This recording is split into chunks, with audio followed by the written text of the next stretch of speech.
Masuknya virus COVID-19 varian Omikron ke tanah air menimbulkan kecemasan. Kasus transmisi lokal Omikron jadi bukti di masyarakat telah terjadi penyebaran. Amburadulnya program antisipasi jangan sampai terulang kembali. Langkah komprehensif yang kini dibutuhkan, bukan sekedar kebijakan tambal sulam. Lantas bagaimana langkah pemerintah menangkal Omikron? Inilah Satu Meja The Forum. Cemas, Omikron meluas.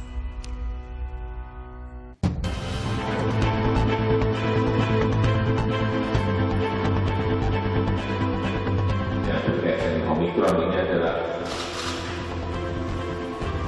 karantina yang datang dari luar negeri. Jangan ada lagi dispensasi, apalagi yang bayar-bayar itu kejadian lagi. Kenaikan menjadi 136 kasus ini hampir seluruhnya berasal dari kasus impor. Pemerintah ini menghimbau rakyat tidak keluar negeri, tapi tidak ada peraturan melarangnya. Kemudian menghimbau tidak bertahun baru, tidak ada peraturan melarangnya, cuman ya satu hal yang dibatasi adalah kegiatan umumnya.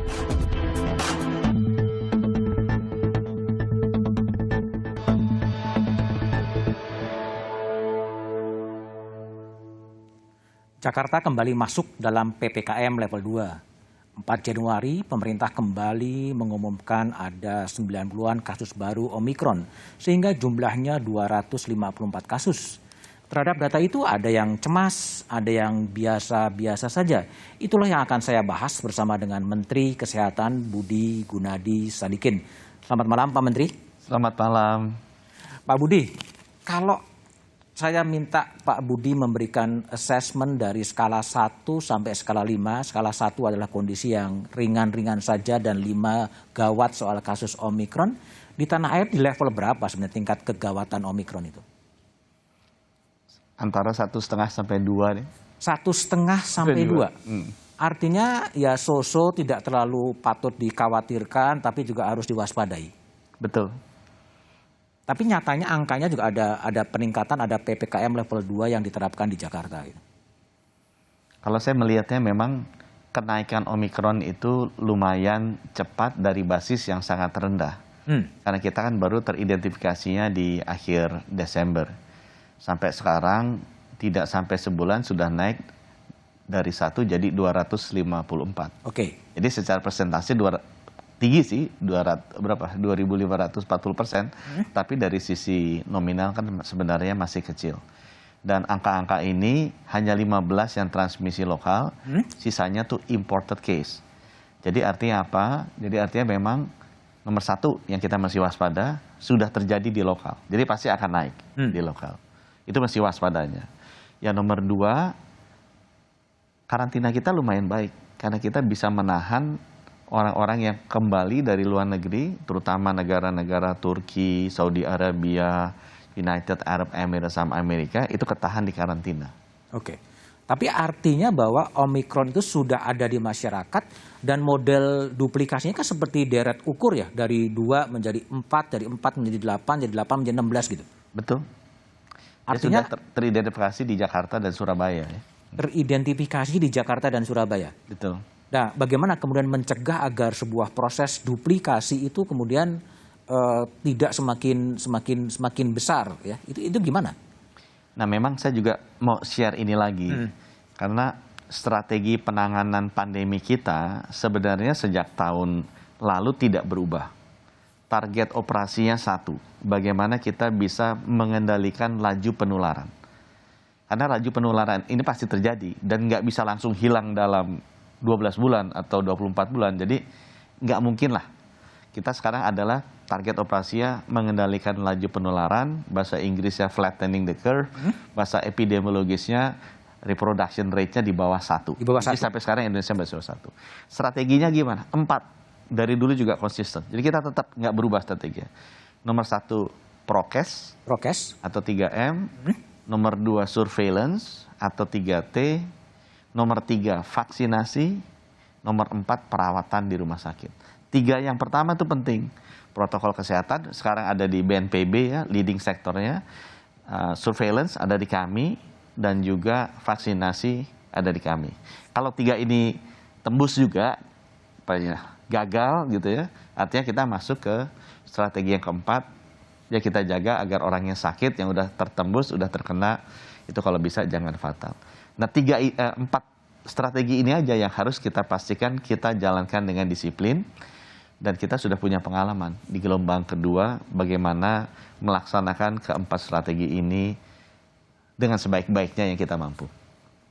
Pak Menteri kelihatan lebih rileks, lebih santai. Apakah ini berarti beban berat ketika kurva itu begitu tinggi di Juli memang sudah terlalui? Karena kita sudah pernah menghadapi, kita juga sudah mempersiapkan, jadinya memang lebih tenang menghadapi datangnya perang ketiga ini. Ini sesuatu keniscayaan lah kata saya, karena sudah terjadi di lokal.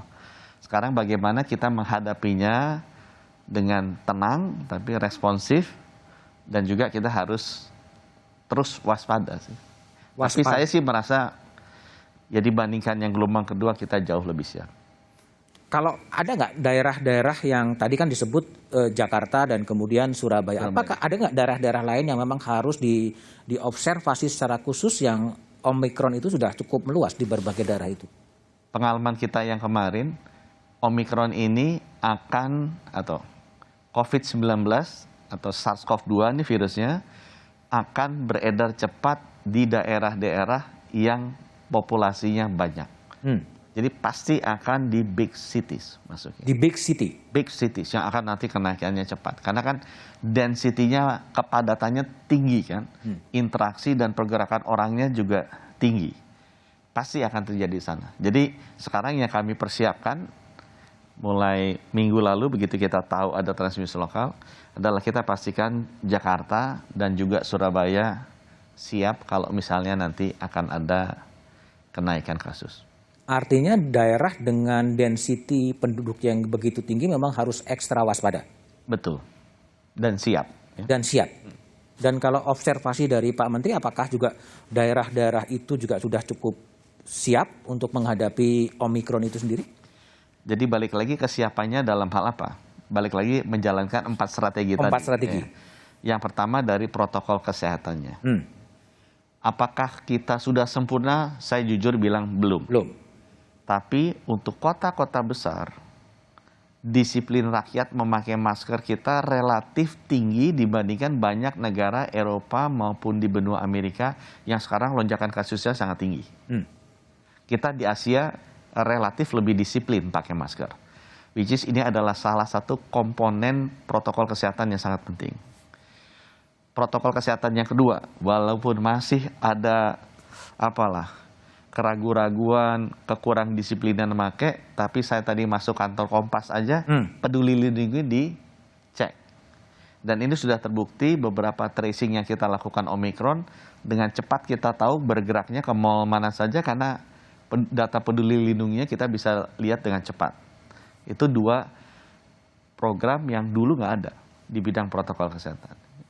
Di bidang testing sama tracing, kita beruntung Omikron ini memberikan marker yang kita bisa deteksi dengan tes PCR yang selesai dalam 4-6 jam.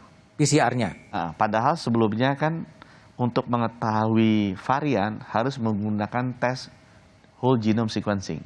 Bukan tes PCR, harus menggunakan tes WGS yang selesainya 3-5 hari, bukan tes PCR yang selesainya 4-6 jam. Tapi kita sudah memiliki dan mengetahui dan mengimplementasikan tes PCR dengan reagen khusus yang bisa mendeteksi Omikron. Jadi dari sisi testingnya kita lebih kuat, yang kita sudah deploy ke ini. Kemudian dari sisi tracing, kita udah jauh lebih siap dengan kerjasama TNI Polri waktu dulu. Sekarang jadi kalau ini jalan, kita sudah lebih siap. Dan pengalaman kami, waktu tracing yang masuk nih, orang-orang yang 15 yang transmisi lokal, itu dengan cepat kita langsung tahu mereka bergeraknya kemana saja. Okay. Itu ada isolasi juga di sana, karantina, kita udah tahu karantina sudah jauh lebih disiplin. Tahunya kenapa? Karena yang komplain banyak. bahwa karantinanya kok begini, kenapa 14 hari, 10 hari, itu kalau orang komplain artinya dia kan tidak bisa menghindar. Jadi para golongan menengah yang mungkin puluhan ribu ini yang lagi pulang dari liburan kan artinya mesti menjalani karantina itu, dan mereka pasti nggak suka dan komplain. Tapi itu menunjukkan bahwa karantina kita lumayan lebih ketat. Dan strategi yang ketiga kan vaksinasi. Tadi kan prokes, surveillance sama vaksinasi.